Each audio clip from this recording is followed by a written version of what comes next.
Haunting অ্যাডলাইন part 9।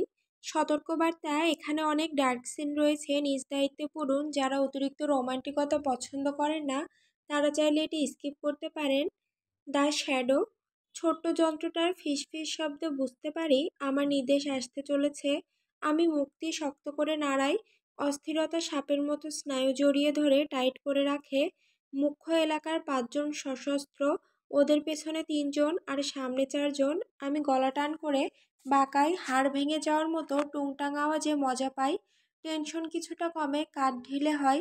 12 জনকে নামিয়ে দিতে বেশি বেগ পেতে হবে না, তবে দ্রুত আর নিঃশব্দে করতে হবে। জীর্ণ গুদামটার চারপাশে পাহারাদারদের সরিয়ে ফেলাটা সহজ ছিল।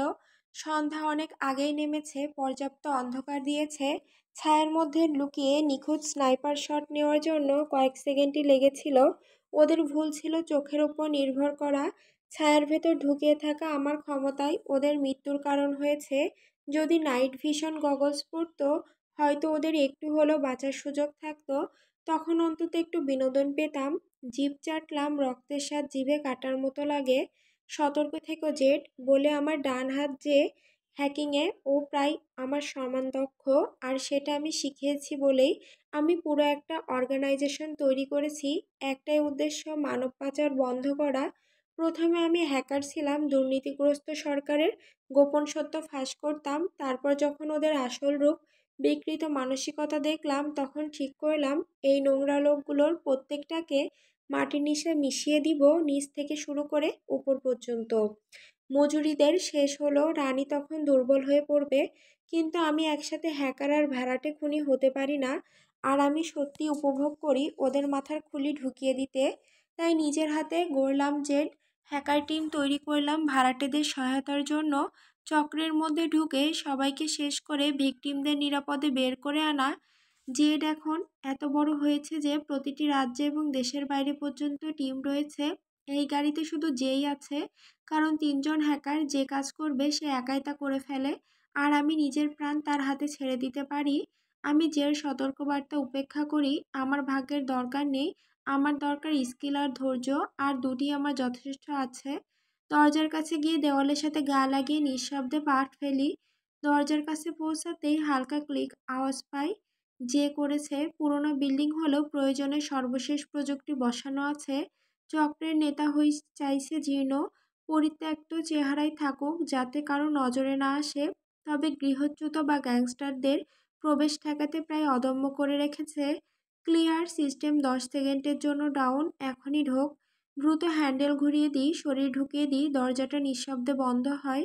পুরোনো বিল্ডিংটা ওপেন কনসেপ্টের, ব্যাকডোর দিয়ে ঢুকে ডিম আলোয় ভরা করিডোর। সামনে আর বাঁদিকে যেতেই দেখা যাবে সেখানে এক সময় রাবার ফ্যাক্টরির মেশিন বসানো ছিল। সেখানে মেয়েগুলোকে আটকে রাখা হয়েছে। দূর থেকে কান্না, চিৎকার, যন্ত্রণায় ভরা শব্দ কানে আসে। তপ্ত রাগে চোখ অন্ধকার হয়ে আসে, তবু নিজেকে ধরে রাখি। এই কাজে রাগে গা জ্বলে উঠলে চলবে না, না হলে মেয়েগুলো কোনোদিনও বাঁচবে না। তবুও কঠিন এই নোংরাগুলো আমাকে পশুর মতো করে তোলে। ক্যামেরা নিয়ন্ত্রণ নিয়েছি, 1 ঘন্টার মধ্যে সিস্টেম রিসেট হবে, আমাকে বের করে দেবে। যে জানাই আমার 10 মিনিটই যথেষ্ট। ছায়ার মধ্যে লুকিয়ে করিডোর পার হই। কোণের পাশে উকি দিই, প্রায় 1000 বর্গফুট জায়গা জুড়ে পাতলা খাট বিছানো, প্রতিটি খাটের সাথে খোটার লোহার খুঁটি বসানো। খুঁটির সাথে চেইন দিয়ে মেয়েগুলোকে গলায় লোহার কলার, যাতে খাট থেকে 2-3 ফুটের বেশি নড়তে না পারে। মুষ্টি শক্ত করে ধরি, হাত অবশ হয়ে আসে। পেছন থেকে পিস্তল বের করি। প্রথমজন পড়ার সাথে সাথেই বাকি সবাই গুলি চালাবে, তাই সাবধানে দ্রুত হতে হবে। ওরা মেয়েগুলো নিয়ে কতটা সাবধানে থাকবে বোঝা কঠিন। লিডাররা জানে যদি কোনো কুমারী মেয়ে মারা যায় তবে টাকার ক্ষতি হবে, আর তাদের মাথা নামে উদাহরণ তৈরি হবে। তবু অনেকে নিজের যান বাঁচাতে পাগল। যে যেমন বলেছিল, 3 জন লোক সামনে দাঁড়িয়ে আছে, আমার উপস্থিতির খবর নেই। মূর্খ গাধাগুলো, আমি বুঝি না লোকে বিপদ ঠিক পেছনে দাঁড়িয়ে থাকলেও টের পায় না কেন। মাথা গরম করে একটানা গতিতে 3 জনকে নামিয়ে ফেলি। তাদের দেহ পড়ে যায়, কিছু মেয়ে লাফিয়ে ওঠে, কেউ কেউ চিৎকার করে কুঁকড়ে যায়, কেউ নিস্তুপ হয়ে থাকে। স্বাভাবিক হলে একটা মেয়ে চিৎকার করতো, কিন্তু এরা হত্যাকাণ্ডে অভ্যস্ত হয়ে গেছে। মেয়েদের মধ্যে থাকা 5 জন লোক একসাথে ঘুরে তাকায়। তাদের মুখে বিস্ময় থেকে আতঙ্ক, আতঙ্ক থেকে রাগ ছড়িয়ে যায়। তারা বন্দুক বের করতে যায়। আমার শরীর এখনও দেওয়ালের আড়ালে। দুজন গুলি ছোড়ে, আমি পেছনে সরে যাই। একটা গুলি দেওয়ালের কোণ ছুঁয়ে যায়। আমার চোখে কংক্রিটের টুকরো ঢুকে যায়। আমি চোখ মুছে নেই। ততক্ষণে এক লোক কোণের পাশে এসে পড়ে। তার কপালে গুলি বসে মরার আগেই। মুখে বিশ্রীভাবে গর্ত তৈরি হয়। এমন কুৎসিত চেহারা না থাকলে হয়তো দুনিয়া ক্ষতি পেত। তার দেহ পড়ে যাওয়ার আগেই কলার ধরে টেনে নিই। তার পচা শ্বাসে বমির মতো লাগে। দেহটাকে ঢাল হিসেবে ব্যবহার করে করিডোর থেকে বের হই।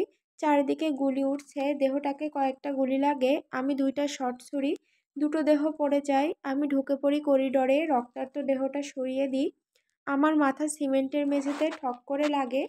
মাত্র 5 সেকেন্ডের জন্য তাকে ঢাল হিসেবে ব্যবহার করেছি, তবুও ভাগ্য সহায় হয়েছে। রিয়েল লাইফ সিনেমার মতো নয়, গুলি সহজেই দেহভেদ করে। আমি মানুষের দেহকে ঢাল হিসেবে ব্যবহার করি না, না করলে উপায় না থাকলে।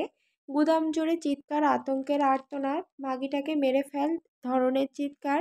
এখনো 6 জন বাকি, তাদের আতঙ্ক বাতাসে ভেসে আসছে। বেরিয়ে আয়, হাত তুলে বন্দুক ফেলে দে, না হলে এদের মেরে ফেলবো। একজন চেঁচায়, গলা বাতাসে প্রতিধ্বনিত হয়। আমি দীর্ঘশ্বাস ফেলি, কাঁধ ঢিলে করি। ওর কথা মতো বন্দুক ফেলে দিই, হাত তুলে বের হই। 6 জন লোক মেয়েদের সামনে দাঁড়িয়ে থাকে যাতে গুলি না লাগে।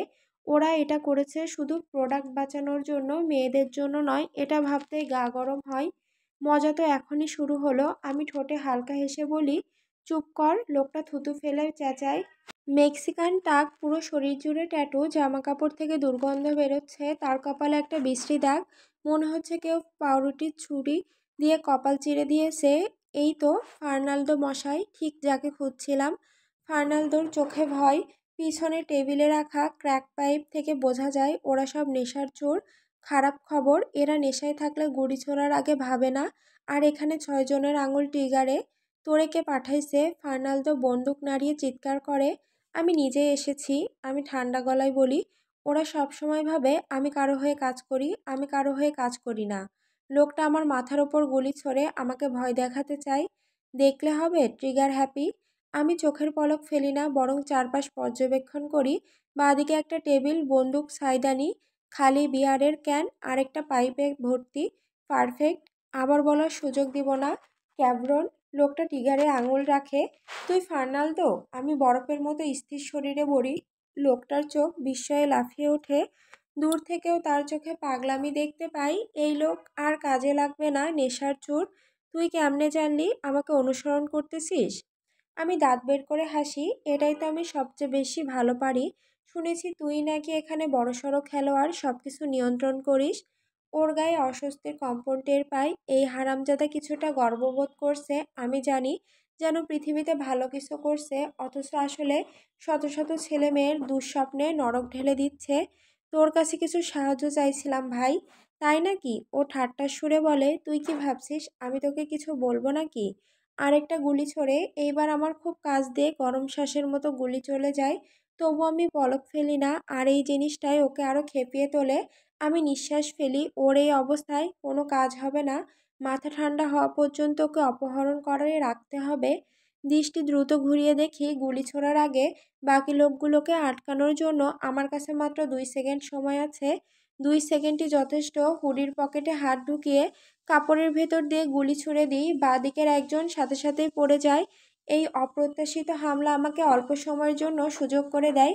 দ্রুত টেবিল উল্টে দিয়ে ওর পেছনে গড়িয়ে যায়। সাইদানি ভেঙে কাঁচ ছড়িয়ে যায়। একটা বন্দুক পড়ে গিয়ে গুলি বেরিয়ে যায়। মেয়েগুলোর আতঙ্কিত চিৎকার ওঠে। শালা, যদি গুলি লেগে যায় ওরা আমায় ছুরি মেরে মারতে পারে। সেজন্য হলেও তাড়াতাড়ি মরে যাওয়া উচিত। কোনো আর্তনাদ শোনা যায় না। আমি গভীর নিঃশ্বাস ফেলি, রিলিফ পাই।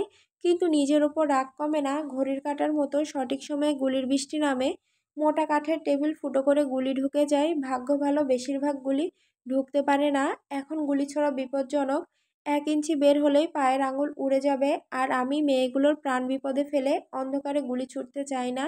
আমি গুলি ছুড়ি তখনই যখন নিশ্চিত থাকি টার্গেটে লাগবে। এখন শুধু অপেক্ষা ছাড়া কোনো উপায় নেই। বেশিক্ষণ লাগে না, ওরা গুলি শেষ করে ফেলে।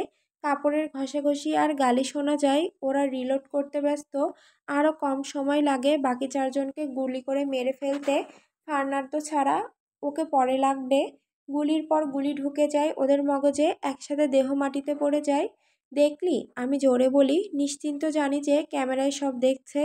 শালা 8 মিনিটেই শেষ করলি? যে গাড়ির ইয়ারপিসে গড়গড় করে বলে, $500 হারামজাদা। আমি আত্মতৃপ্তিতে উত্তর দিই। ও গালি দেয়, আমি পাত্তা দিই না। ফার্নান্দো বন্দুক খুঁজে নিতে গিয়ে গালাগালি করতে থাকে। আমি ওর হাঁটুতে গুলি ছুড়ি, সঙ্গে সঙ্গে মাটিতে লুটিয়ে পড়ে। ব্যথা আর রাগে গলা ফাটিয়ে চিৎকার করে। যদি না জানতাম, মনে হতো কোনো ছোট মেয়ের মতো চিৎকার করছে। না, এই গুদামের মেয়েগুলো এই লোকটার চেয়ে অনেক শক্ত। এই শুধু এক গোয়ার হারামজাদা, পুরুষের দেহে আটকে থাকা ভীতু ছেলে। আমি হাঁটতে হাঁটতে ওর কাছে যাই, হাঁটু ধরে রক্তমাখা মেঝেতে ওর কাতরানো দেখি। ওর মুখ লাল হয়ে গেছে, খুনের দৃষ্টি নিয়ে তাকিয়ে আছে। আমি ওর দিকে না তাকিয়ে বরং মেঝেতে লাল রক্তের ধারা দেখি। আমি চাই না মেয়েগুলো এই রক্ত মারিয়ে হেঁটে যাক। যে রুবিকে বল মেয়েদের জন্য একটা পথ তৈরি করতে। রুবি আমাদের দলে থাকে, উদ্ধার হওয়া মেয়েদের নিরাপদে নিয়ে যাওয়ার জন্য ও আসবে। তার লাল চুল আর আগুনে মেজাজ থাকলেও মেয়েদের সামনে সে মমতায় ভিজে যায়। পথ? হ্যাঁ, আমি চাই না ওদের পায়ে এক ফোঁটা রক্ত লাগুক। প্রায় 50 জন মেয়ে এখানে, সবাই ভাঙা আর আতঙ্কে ভরা। যদি আমার হাতেই হয়, ওদের আর কখনো রক্ত ধুতে হবে না। এক মেয়ে উঠে দাঁড়ায়, মুখে তেজ। 15 হবে, কিন্তু পেডোফাইল চক্র মানুষকে দ্রুত বুড়িয়ে দেয়। তুমিও কি আমাদের আঘাত করবে? ও জোরে জিজ্ঞেস করে। ময়লা চুল মুখে জড়ানো, কাপড় ময়লার রক্তে ভরা। মনে হচ্ছে এদের মধ্যে বড়, আর তার ভঙ্গিতে বোঝা যাচ্ছে সে এদের মা হয়ে উঠেছে। সকলেই গত 6 দিনে অপহৃত হয়েছে। 6 দিন ধরে অকথ্য নির্যাতন, শারীরিক আক্রমণ, যা তাদের সারা জীবন তাড়া করে বেড়াবে। ছোট মেয়েগুলো হয়তো কুমারিত্ব হারায়নি, তবু দানবরা অন্যভাবে আনন্দ পেয়েছে। গত 12 ঘন্টা আমরা এই জায়গা নজরে রেখেছি। প্রতিটি সেকেন্ড মনে হয়েছে এক একটা যুগের সমান। ওরা কি সহ্য করছে সেটা জানার পরও চুপ করে থাকা কষ্টের ছিল। যে নজর রাখছিল, আর আমি 5 ঘন্টা ঘুমিয়েছিলাম যেন মাথা ঠান্ডা থাকে। ওদের বাঁচাতে হলে সর্বোচ্চ তীক্ষ্ণ থাকতে হবে। তোমাদের বাড়ি ফেরানোর জন্য এসেছি, আমি বন্দুক বুটে রেখে বলি। ওর দৃষ্টিতে অবিশ্বাস। অন্য মেয়েরাও চুপচাপ তাকিয়ে থাকে। আমি বুঝি। আমি মাথা থেকে পা পর্যন্ত দাগে ভরা, 2 রঙের চোখ, বিশাল দেহ। আরও খারাপ, ওদের চোখের সামনে আমি কিছু লোককে খুন করেছি। ব্যাকআপ আসতে যে জানায়, তখনই পেছনের দরজা খুলে কয়েকজন মানুষ ঢুকে পড়ে। তরুণ, এখানে রক্তের নদী। এই বেচারি মেয়েগুলো লজ্জা করে। জেড।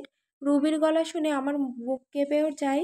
2 ইঞ্চি দূরে গুলি গেলেও নড়ি না। কিন্তু রুবি, আল্লাহ বাঁচাও আমাকে। এটা এড়ানো সম্ভব ছিল না রুবি। আমি। একটাও কথা বলবি না। তোর মা এখানে থাকলে তোকে ধোলাই দিত। আমি গু গু করি, চুপ থাকি। রুবি বাচ্চাদের খেয়াল রাখে, সঙ্গে সঙ্গে গজগজ করতে করতে কাজ শুরু করে। রুবি আমার মায়ের বন্ধু ছিল, এখনো মনে করিয়ে দেয় যে আমাকে কখনো সে দুধ খাওয়াতো। আমি যদি একা একা ওদের মেরে ফেলতে পারতাম, করতাম। কিন্তু অস্ত্রধারী লোকেরা ভরা গুদামে আলাদা ডেকে মেরে ফেলা যায় না। ওদের যেখানে দাঁড়িয়ে আছে সেখানে শেষ করতে হয়। না হলে ভুল হতে পারে, আরেকটা মেয়ে মারা যেতে পারে। মেয়েদের বাঁচানোর জন্য প্রয়োজনীয় কাজ। রুবির সঙ্গে আসা মাইকেল আর স্টিভ দেহগুলো সরায়। মাইকেল টেনে হিঁচড়ে ফার্নান্দোকে নিয়ে যায়, আমাকে চাবির গোছা দেয়। রুবি ইতিমধ্যেই চেইন খুলতে শুরু করেছে। আমি মেয়েটির কাছে যাই, কলার খুলতে গিয়ে হাত কেঁপে ওঠে। একটা ছোট্ট মেয়ের গলায়। এই কলার খোলা যেন নিজের ওপর থুতু দেওয়ার মতো। গলায় দাগ আর ফোলা দাগ, তবুও রাগের ছাপ দেখায় না। ওর চোখের দিকে তাকাই, ওর চোখে আমার ছোট মাউসের চোখের ছাপ দেখি। বুকের ভেতর সুরক্ষা বোধ জ্বলে ওঠে। তোর নাম কি মেয়ে? আমি চোখে চোখ রেখে জিজ্ঞেস করি। ও হয়তো ভাবছে আমি ওর দেহের দিকে তাকাবো, কিন্তু সেটা কোনোদিনও হবে না। সিসিলি, সে উত্তর দেয়। আমি ভ্রু তুলি। তোর বাবা মা সিসিলি থেকে এসেছে? ওর ময়লা মুখের ফাঁক দিয়ে বাদামি ত্বক দেখা যায়। সে ধীরে ধীরে মাথা নাড়ে। মা আর বাবা ওখান থেকে এসেছে, কিন্তু আর ফিরে যেতে পারেনি। তাই তারা বলতো আমি তাদের একমাত্র বাড়ি। আমি মাথা নাড়ি। ওর ডান চোখে কালশিটে। আর একবার রাগে আগুন জ্বলে ওঠে। তাদের আবার বাড়ি দিতে চাইছো? ও থামে, তারপর ছোট্ট হাসি দেয়। হ্যাঁ, ফিস ফিস করে বলে। ওর চোখে পানি জমে। আমি দেখার ভান করি না, কারণ ও চাইবে না কেউ সেটা খেয়াল করুক। তাহলে চল বাচ্চা। এই মেয়েটি বাড়ি ফিরবে, আর ওর সামনে কঠিন পথ থাকলেও সে সেরে উঠবে। আমরা যাদের উদ্ধার করি তাদের সবসময় নজরে রাখি, যাতে আর হারিয়ে না যায়। একবার যা হয়েছে তা আবার হতে পারে। আমাকে আঁকড়ে ধরে হাঁটে। আমার কোণে চোখে দেখি এক মেয়ে রক্তে পা রাখে। আমি থামি, রুবির দিকে তাকিয়ে হাত তুলে ইশারা করি। রুবি, কি বলেছিলাম? মেয়েদের পায়ে রক্ত লাগবে না। রুবি আঁতকে ওঠে, উল্টে গিয়ে দৌড়ে যায়। ও বেবি আসো পরিষ্কার করে দিই। রুবি বলে। আমি ঘুরে দাঁড়াই, জানি আর এমন হবে না। আমি সিসিলিকে ক্যারেন্স পার করে বাইরে নিয়ে যাই, চোখ দিয়ে ওর পায়ের দিকে নজর রাখি। ওকে ভ্যানে তুলে দিই, ওখান থেকে হাসপাতালে পাঠানো হবে, ওর পরিবারকে জানানো হবে। আমি নামহীন সুরে হুইসেল দিই। মেয়েরা নিরাপদে গেলে আমার কাজ শেষ। রাস্তার ওপারের পার্কিংয়ে লুকিয়ে রাখা মাস্তাঙ্গে যাই। এখান থেকে বেরিয়ে যেতে চাই, কিন্তু আমার শিকার এখনো শেষ হয়নি। এখন আমাকে আমার ছোট ইঁদুরের সঙ্গে খেলা খেলতে হবে।